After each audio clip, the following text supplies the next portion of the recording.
At one of the churches I served, we worked a good bit with the homeless. Not when I first got there. When I first got there were folks sleeping on the steps of the church, literally. In my first Sunday, I think I've shared this story. One of the folks came to me, one of the church members came to me and was very proud. I got those people to leave. And I was like, well, how about next week we invite them to church? It was a process, an evolution for us where we got to know the names of Alan and David, the two who were sleeping on the steps of the church, and we began to build a relationship. I talked to them, I greeted them, and at first it was Alan and David, and then it was a few more, and then a couple more, and then a couple more. And over the course of 6 months, our Sunday morning meal that was designed for church members as a fundraiser shifted into an outreach for the homeless. And folks from the church started to complain a little bit. They were grousing. There were shopping carts on the property. And what are people going to think about us if we have shopping carts on the property? And what if they bring their friends? And it was a bad thing in their minds. And in my mind, I could understand the concern, the potential for complications.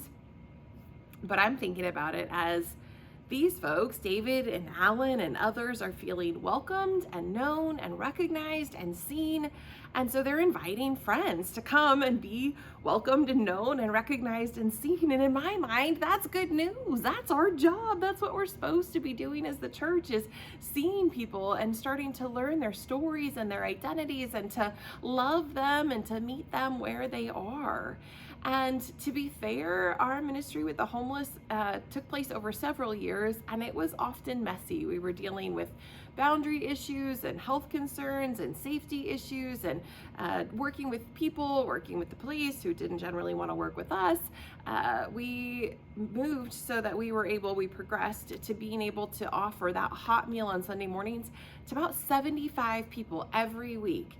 And we had showers available, and we had a clothes closet, and we had the messy side of people breaking into the building. Sometimes there were fights, sometimes once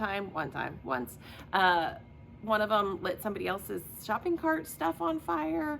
So we had our concerns. Some of those hesitations were valid, right? But also, we got to know so many people, and they found us as the church that loved them and cared for them and helped them. We didn't, automatically have the solutions to every worldly ill. We didn't get everybody off the streets and into housing and clean from addiction. But some folks did. Some folks moved into housing. Some folks stayed out of the hospital. Some folks got clean and sober. Some folks just had somebody show up at their funeral, which was more than they'd had a year or so before, based on their circle of connections. Our job as the church is to love well. And when we do that, hopefully people want to talk about it in the best ways and say, hey, you know what I experienced when I was with those church people? It was love and grace and compassion. You should try it.